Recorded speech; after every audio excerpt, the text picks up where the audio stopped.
For 40 years, 6 families lived in apartment 607, and every one of them vanished.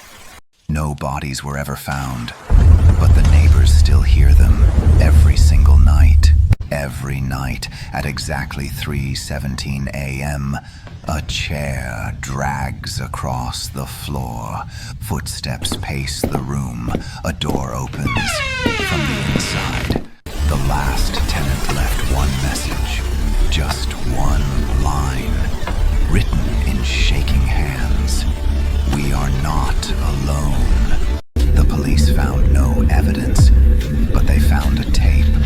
A woman whispering a name she couldn't have known. On the recording, a shadow appeared in the room, but the room was empty. Room 607 is locked now. Nobody goes inside.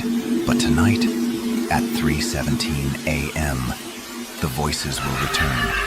And this time, they're saying new names.